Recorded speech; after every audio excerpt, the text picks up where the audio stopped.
আমরা দেখেছি যে সিনেমার লাইফে নায়ক যতই দুর্বল হোক ভিলেনের কাছে কখনো হারে না। মানে আপনার কাছে ঘুরে ফিরে কি এমনটা মনে হয় যে লামিন ইয়ামাল কোনো না কোনো ক্ষেত্রে এমবাপ্পের সাথে এসে এই হিরোইক প্রোফাইলটা সে ধারণ করে ফেলেছে? না মানে এইটা আসলে এটা টিমের উপর, ফুটবল একক খেলা না, একক রেজাল্ট গোল করা যায়, ওই গোলটাও টিম বানিয়ে দেয়। সেই জায়গায় আমি বলবো না, বাট কালকে বলবো টিমটা ফ্রান্স খেলতে পারেনি। ওনাদের যে প্ল্যান ছিল, প্রোগ্রাম ছিল, সেটা এক্সিকিউট করতে পারেনি। আর ওয়ার্ল্ড কাপে আমি আবারও বলে, সময়, স্রোত, সুযোগ যে কাজে লাগাতে পারবে না কানতে থাকবে, ওই যে কানতেই থাকবে, সেই জায়গাটা হয়েছে। আর এটা ইয়ামাল কালকে অসম্ভব ভালো খেলেছে।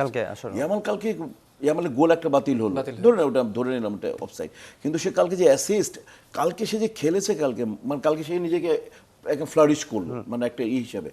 তো যদি এখানে যদি স্পেনে আরও সহায়তা হতো, যদি আরও ওয়ার্ল্ড ক্লাস, এর আগে আমরা যেভাবে স্টারদেরকে স্ট্রাইকার ছিল, ওইরকম যদি আর দু একজন থাকতো ইয়ামালের মতো, আরও সুবিধা হতো।